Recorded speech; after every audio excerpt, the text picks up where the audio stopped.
So the next speaker is Blerina Sinaimeri from INRIA, France, who will talk about AmoCoala for realistic model for COPHYLOGENY reconstruction using approximate Bayesian approach. Yes. Okay. So thank you very much. I am an INRIA researcher in Lyon, and this is joint work with Laura Urbini, Catherine Mathias, and Marie-France Sagan. So what I am interested in is to understand how species that live in symbiosis have evolved together. So what is the input of my problem? Here you see a toy example. You have the phylogeny of the host species, in this case acacia trees, and the phylogeny of their symbionts, in this case ants. Now, in dotted lines here, you see the nowadays associations. So this line here, for instance, simply means that this symbiont is in a relationship with this host. So how do you understand the coevolution from this input? Well, the current model, one of the most used models nowadays, considers the symbiont tree dependent on the host tree, and thus tries to find a mapping of the symbiont tree into the host tree, and this will allow the identification of some biologically motivated events. So as an example here, you see the tube is the host phylogeny, and the dotted line is the symbiont one. And for instance, this pattern here will correspond to what is called co-speciation, which means a speciation of the symbiont in correspondence to the speciation of the host. You can also have, for instance, a host switch, where you see here that the symbiont is not only transmitted vertically, but also horizontally. So clearly you can have a lot of mappings, so which one we choose? You usually work in a parsimonious context, you give cost to the events, and you try to find the reconciliation or the mapping with minimum cost. There are two immediate questions. The cost influences the event, so how we choose the cost. And clearly, even if you fix the cost, how there can be many optimal solutions that can be different from a biological point of view, having the same value, the same cost. In our team, we have solved, for now, these questions, and we propose the following pipeline. So we start with the input, and then we have a tool that is called Koala that is based on approximate Bayesian computational method, tries to infer the most appropriate costs for this input. I'll talk a little bit more about this tool and the extensions of it. Then we have another tool, Eucalypt, that enumerates or lists all the optimal solutions in a very efficient way.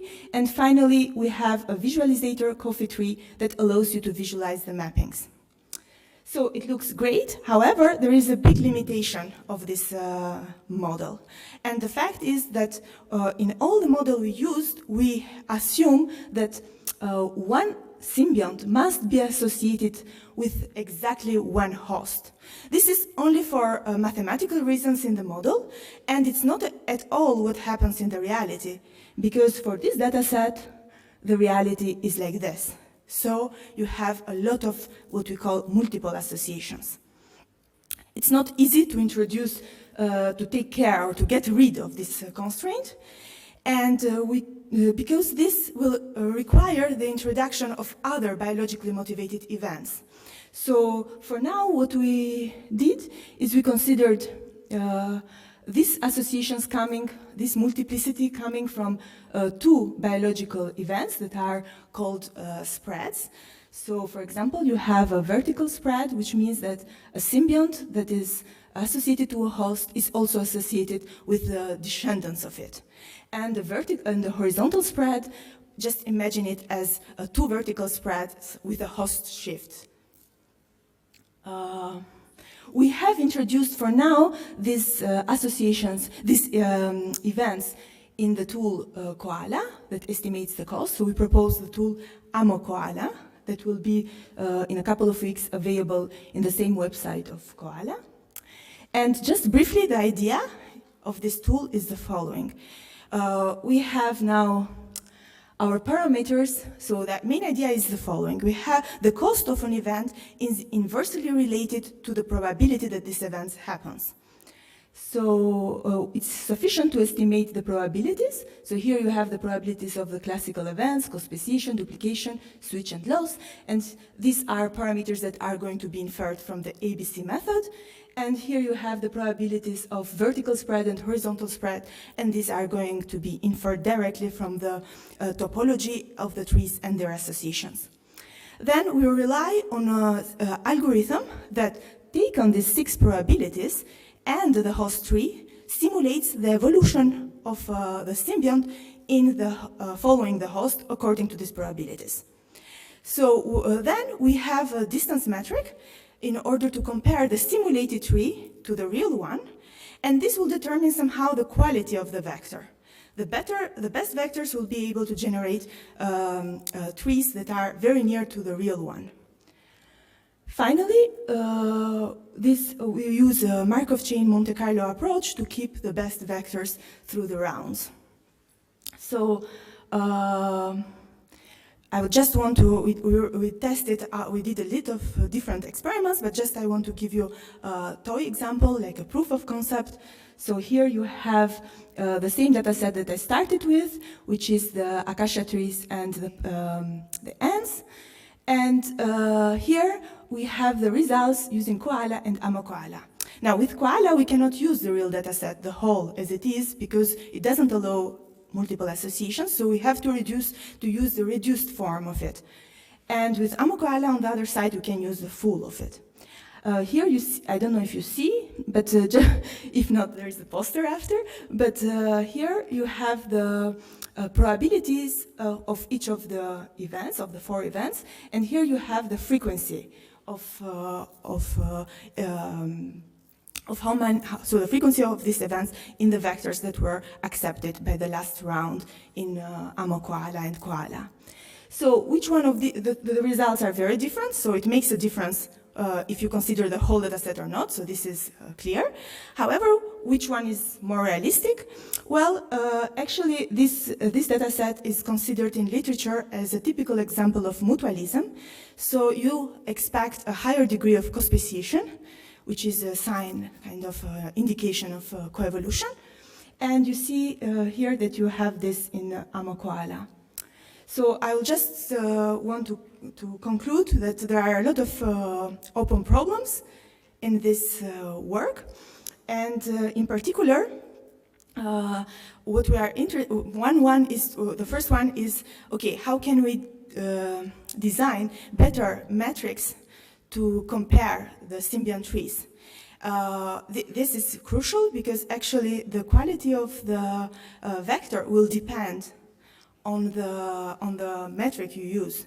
And our trees will not be usual phylogenetic trees. They will be labeled particularly because they are resulting from our simulation algorithm.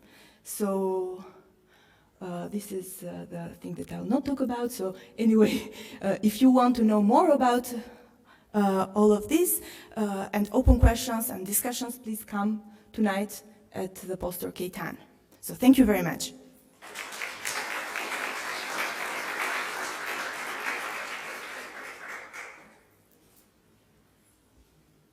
Hi. Hi. So are your trees only topologies, or they have also ages So to age internal lengths, nodes? you mean? Ages. Yes. So in this model, we don't take into account the age lengths. Usually, if you take it into account, the problem becomes simpler. So many constraints are not don't hold anymore. But however, we know that it's difficult to have this type of data sets with confident age lengths. So in our model, we don't use them in our tools. Do we have any more questions? Yes. So it strikes me that the edges connecting the host and symbiont may